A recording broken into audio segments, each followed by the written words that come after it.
Horror, sex scandal and murder reveal. Emmerdale boss reveals big spoilers ahead. With the devastating death of Ashley Thomas, the heartbreaking reveal that Faith Dingle endured a double mastectomy, and the sizzling tension in Pierce Harris and Goskirk's destructive relationship, as well as the mystery surrounding Jai Sharma's new friend Nell, there is a lot going on in Emmerdale, and the pace of the drama isn't likely to die down anytime soon. Metro.co.uk recently nabbed some time to chat with series producer Ian McLeod about what lies ahead for some of the show's biggest characters, why Emmerdale is in such a strong place, and his pride around the bittersweet ending for Ashley. Here is what he revealed to us. Has the Ashley storyline been a particular highlight for you?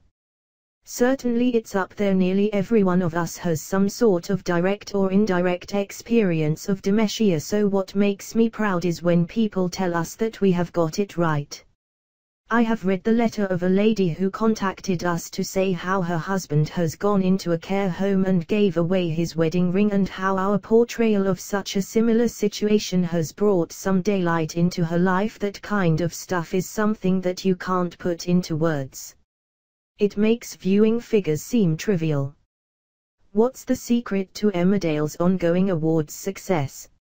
I don't want to jinx it, but what I've always liked is the variety of stories. At times it can be very poignant, at times it can be very funny, at times it can be outright silly, and it can also be sexy and shocking. Most soaps aspire to having that mix all of the time, and we've had, since before I got here, a long run of really brilliant, varied stories that are ticking all of those different boxes. So I think it's that, as far as possible, you have to try and be all things to all people. If you get that right even some of the time, then you're halfway there. Would you say there is anything missing from the show? Oddly enough, I've been saying I'd really like to see a character that is covered head to toe in tattoos and body piercings. I've no idea why. It's not something I have discussed with anybody, but that's a character you don't often see in soaps. Somebody quite alternative would be interesting, firstly to shake up people's preconceptions of that kind of subculture, and secondly, it's just something different visually and quite striking. In terms of story and character mix, broadly we have a really good range from people who can carry really serious stories and people who can carry silly, comedy stories. Some of those characters are the same, for instance Paddy and Marlon.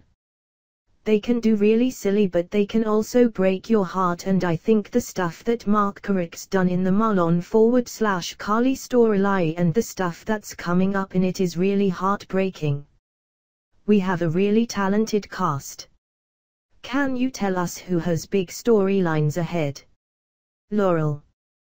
There's a big story coming up for Charlotte Bellamy. It's not a romance, as I think that the viewers will have no appetite to see that right now at all, and nor do I.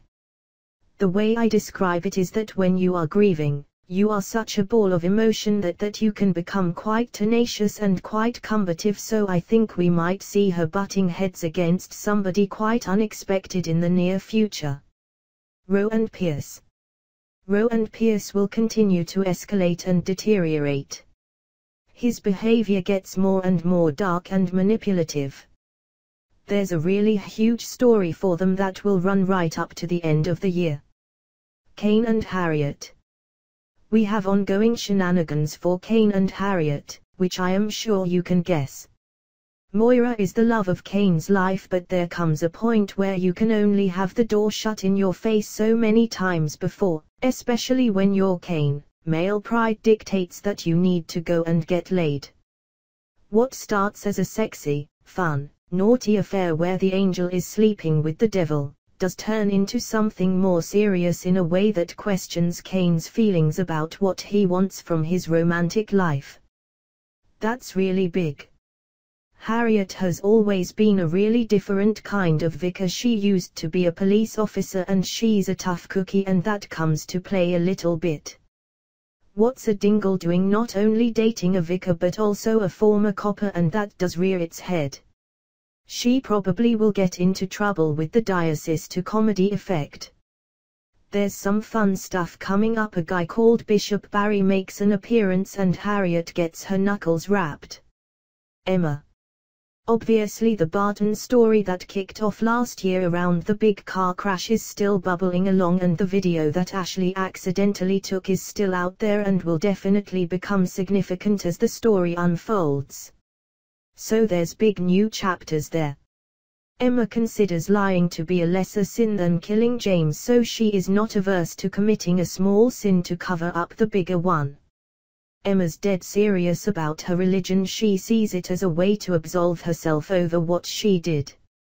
I don't think she is playing with it, she totally means it, even if her interpretation of religion is sometimes a bit more Old Testament than Harriet's.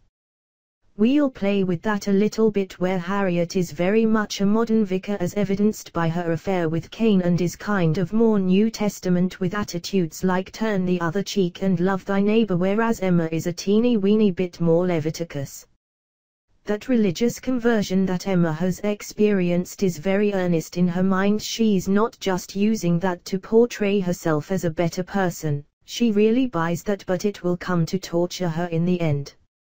Will there be any redemption for Robert? Yeah, there will be more bumps, thrills and spills along the way, but yeah, my view is that they individually and collectively meant the vows that they said in that wedding episode, but it's never going to be a straight road with those guys. It's going to be bumpy and tricky, but ultimately they will definitely make it out the other side. Can you tell us anything about Nell and Jai's story? I can't say too much, but to Jai, she is a promise of redemption and a chance to do again what he didn't do right by Holly, and the question becomes, does he fall for her because he is falling for her, or is it because he is trying to turn her into Holly, or she is becoming Holly in his imagination? It's just a story about him trying to find redemption with somebody who reminds him of a lost love. Some of the stuff is really poignant. It felt like unfinished business for Jai when Holly died, as I don't think anyone really knew he was even with her at the time. It felt right to revisit that and give him a second shot of happiness, I suppose.